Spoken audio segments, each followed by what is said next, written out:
पश्चिम बंगाल की सियासत में सत्ता परिवर्तन का असर अब जमीन पर साफ दिखाई देने लगा है। दक्षिण 24 परगना की चर्चित फाल्ता विधानसभा सीट पर टीएमसी उम्मीदवार जहांगीर खान ने चुनावी मैदान से पीछे हटने का ऐलान कर दिया है। यह वही सीट है जहां चुनावी हिंसा और गड़बड़ी के आरोपों के बाद 29 अप्रैल को ही वोटिंग रद्द कर दी गई थी और अब 21 मई को दोबारा मतदान होना है। लेकिन मतदान से ठीक पहले जहांगीर खान के इस फैसले ने बंगाल की राजनीति में नई हलचल पैदा कर दी है। फाल्ता सीट पिछले करीब 15 वर्षों से टीएमसी का मजबूत गढ़ मानी जाती रही है। इस बार यहां मुकाबला टीएमसी के जहांगीर खान और बीजेपी उम्मीदवार देवांशु पांडा के बीच माना जा रहा था। लेकिन 4 मई को आए चुनाव नतीजों में बंगाल की सत्ता बदल गई और बीजेपी सरकार बनने के बाद फाल्ता का पूरा राजनीतिक समीकरण बदलता नजर आया। जहांगीर खान ने मंगलवार दोपहर अचानक चुनावी मैदान छोड़ने का ऐलान कर दिया।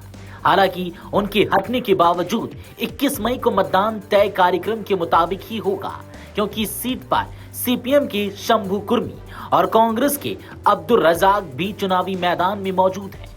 लेकिन राजनीतिक जानकार मान रहे हैं कि जहांगीर खान के हटने से बीजेपी उम्मीदवार की राह काफी आसान हो गई है। सत्ता बदलने के बाद फाल्ता में प्रशासनिक और पुलिसिया कार्रवाई का रुख भी तेजी से बदला। इलाके में भारी पुलिस बल की तैनाती की गई है। मुख्यमंत्री बनने के बाद शुभेंदु अधिकारी ने खुद फाल्ता सीट की कमान संभाल ली थी। उन्होंने बीजेपी उम्मीदवार के समर्थन में बड़ी रैली करते हुए जहांगीर खान पर सीधा हमला बोला था।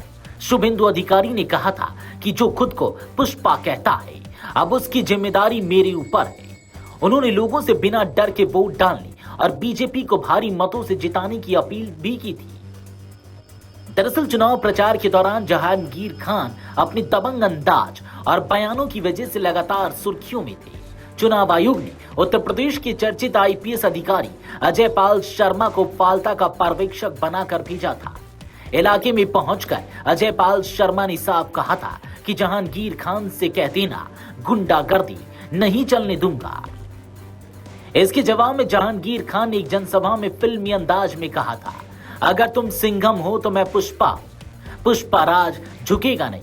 यह बयान सोशल मीडिया पर जमकर वायरल हुआ था और जहांगीर खान की कई रील्स भी चर्चा में रही। लेकिन अब वही पुष्पा वोटिंग से ठीक पहले चुनावी मैदान छोड़ चुका है।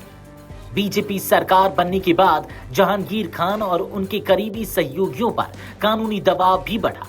उनके करीबी और फाल्ता पंचायत समिति के उपाध्यक्ष सैदुल खान पर हिंसा और जानलेवा हमले के आरोप में एफआईआर दर्ज हुई। स्थानीय स्तर पर पुलिस की सख्ती बढ़ने लगी और टीएमसी के बड़े नेता भी प्रचार से दूरी बनाते नजर आए।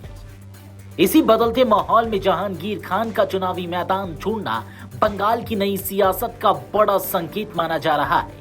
अब सबकी निगाहें 21 मई को होने वाले मतदान पर टिकी हैं, जहां यह तय होगा कि फाल्ता का किला आखिर किसके हाथ जाता है। वीडियो डेस्क अमरउजाला.com। अगर आप ये वीडियो YouTube पर देख रहे हैं तो हमारे चैनल को सब्सक्राइब कर बेल आइकन दबाएं और Facebook पर देख रहे हैं तो हमारे पेज को लाइक करें।